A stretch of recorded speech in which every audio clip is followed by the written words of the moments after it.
Hello students, this is Sachin Malik. I am with you. Welcome you all at my YouTube channel Malik Classes. आज का जो topic होगा वो होगा बेटा कूलॉम्स लॉ क्लास 12 का पहला टॉपिक।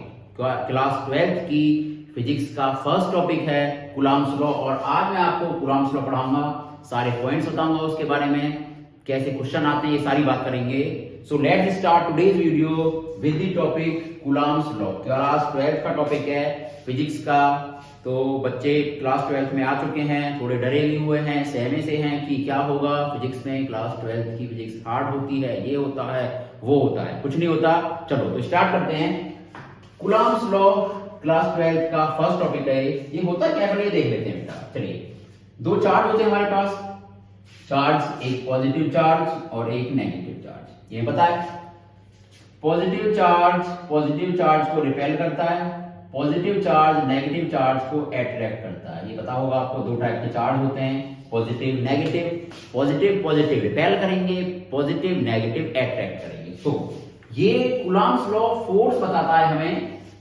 दो चार्ज हैं, एक Q1 एक Q2, मैंने दोनों पॉजिटिव ले लिए, एक नेगेटिव दूसरा पॉजिटिव, या दोनों नेगेटिव भी हो सकते हैं। तो कूलॉम्स लॉ के अकॉर्डिंग कूलॉम साहब ने क्या बोला था कि अगर दो चार्ज किसी डिस्टेंस पे रखे हुए हैं Q1 और Q2, तो उनके बीच एक फोर्स लगता है, फोर्स ऑफ अट्रैक्शन और फोर्स ऑफ रिपल्शन। तो कूलॉम साहब ने इसी फोर्स के बारे में बताया कि ये फोर्स कैसा होता है। हमें पता है भाई कि अगर दो चार्ज हैं भाई, एक पॉजिटिव एक नेगेटिव, इनके बीच एक फोर्स लगेगा, या तो अट्रैक्शन का, या अगर सेम चार्ज होंगे प्लस प्लस या माइनस माइनस, तो फोर्स लगेगा रिपल्सन का। तो इस फोर्स के बारे में बताइए, ये फोर्स कैसा होता है, किस पे डिपेंड करता है। चलो जानते हैं इस फोर्स के बारे में। तो मैंने मान लिया दो charge Q1 Q2 r distance पे रखे हुए हैं, तो F12 जो फर्स्ट चार्ज है वो एक्सपीरियंस करेगा, सेकंड की वजह से रिपेल करेगा, ये इसे रिपेल करेगा, तो F12 इधर जाएगा, F21 इधर आएगा। F12 का मतलब है पहले पे फोर्स लगेगा दूसरे की वजह से, F21 का मतलब है दूसरे पे फोर्स लगेगा पहले की वजह से। दोनों इक्वल होते हैं, ये बिल्कुल इक्वल होते हैं। तो इस फोर्स के बारे में बात करते हैं। तो जो ये फोर्स होता है डायरेक्टली प्रोपोर्शनल होता है Q1 Q2 के, और इनवर्सली प्रोपोर्शनल होता है 1/r², यानी डिस्टेंस के। अगर डिस्टेंस बढ़ाएंगे तो फोर्स कम हो जाएगा।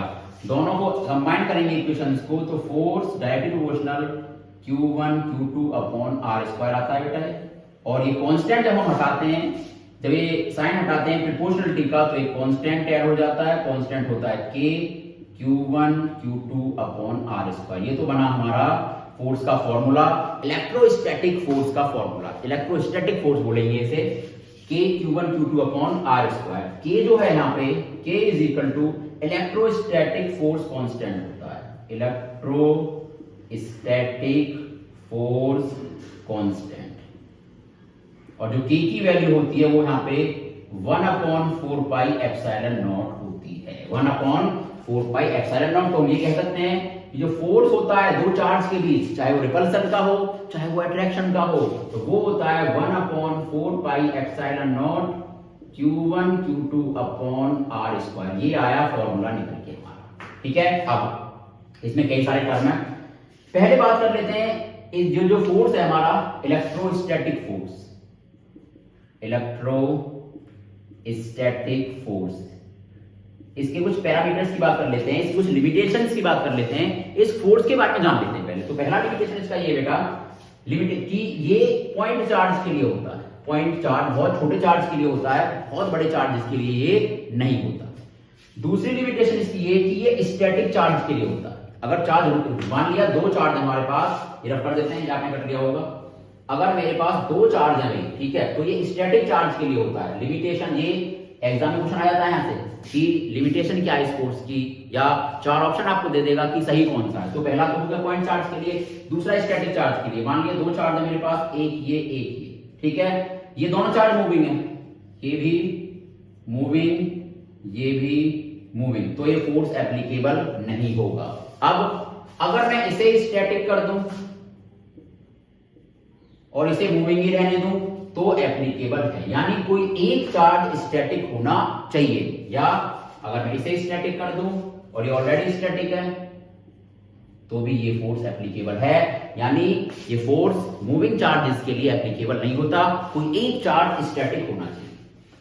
तीसरी प्रॉपर्टी देख लेते हैं, separation of charges should not more than 10 की पावर 15 मीटर, यानी दो चार्ज के बीच सेपरेशन बहुत ज्यादा नहीं होना चाहिए भाई, बहुत ज्यादा सेपरेशन नहीं होना चाहिए। ऐसा नहीं होना चाहिए कि एक चार्ज यहां रख रखा है, दूसरा चार्ज रख दो 3 किलोमीटर दूर पे, तो कोई फोर्स नहीं लगेगा। आप जानते भी हो भाई, एक चार्ज यहाँ है, एक बहुत दूर रख दिया, तो क्या फोर्स लगेगा उनके बीच। तो ये जो फोर्स है बहुत ज्यादा डिस्टेंस के लिए नहीं है, मतलब अगर दो चार्ज हैं तो इनकी डिस्टेंस 10 की पावर 15 मीटर, अगर इससे ज्यादा डिस्टेंस इनकी हो गई तो फोर्स एप्लीकेबल नहीं है। एक लिमिटेड डिस्टेंस के लिए है, बहुत ज्यादा डिस्टेंस के लिए एप्लीकेबल नहीं है। और फोर्थ पॉइंट बिल्कुल opposite, separation should not be very small, separation बहुत कम भी नहीं होना चाहिए। ऐसा नहीं होना चाहिए कि सेपरेशन बहुत कम भी हो, यानी अगर दो चार्ज हैं, एक पॉजिटिव दूसरा पॉजिटिव, अगर सेपरेशन इनके बीच 10 की पावर -15 मीटर इससे कम है, यानी सेपरेशन बहुत कम है, 10 की पावर -15 से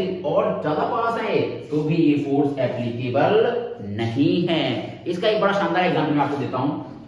न्यूक्लियस होता है, ये एटम के बीच, ये एटम हो गया मेरा, एटम के बीच न्यूक्लियस होता है, ठीक है। इसका एग्जांपल देते हैं हम आपको।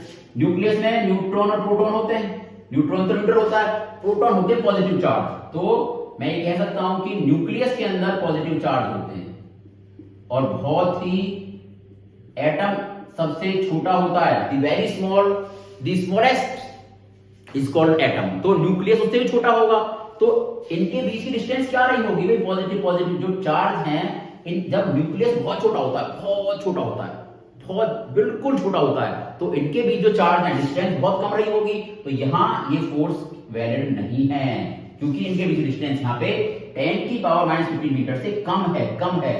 और एक चीज बताऊं मैं आपको, अगर ये फोर्स यहां न्यूक्लियस पे एप्लीकेबल होता तो सारे पॉजिटिव चार्ज हैं, सारे एक दूसरे को रिपेल करते और सारे न्यूक्लियस से बाहर हो जाते, और एटम हमारा एग्जिस्ट ही नहीं करता, एक दूसरे से लड़ झगड़ के यहीं मर जाते।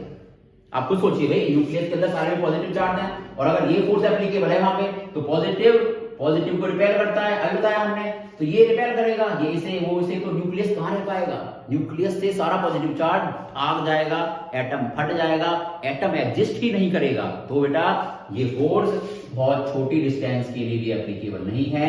एग्जांपल मैंने ये दे दिया, क्लियर। आगे बात कर लेते हैं। ऑलवेज अलोंग द लाइन, बिल्कुल सही बात है भाई, हमेशा अलोंग द लाइन होता है फोर्स से, always along the line of joining. मान लिया एक चार्ज मेरा ये है प्लस, इस बार एक माइनस ये है, तो इनको ऐसे मिलाएंगे तो अलोंग दी लाइन होगा, या तो इधर को होगा या इधर को होगा, लाइन के अलोंग ही होगा, ऐसा नहीं कि इधर को चला जाए। या एक चार्ज ये ले लो, एक चार्ज यहां ले लो, तो इन दोनों को मिला दीजिए, तो इस लाइन के अलोंग ही होगा। अगर दोनों पॉजिटिव नेगेटिव है तो डायरेक्शन ये होगी, दोनों पॉजिटिव है तो डायरेक्शन ये होगी, होगा इस लाइन के अलोंग ही, होगा लाइन के अलोंग।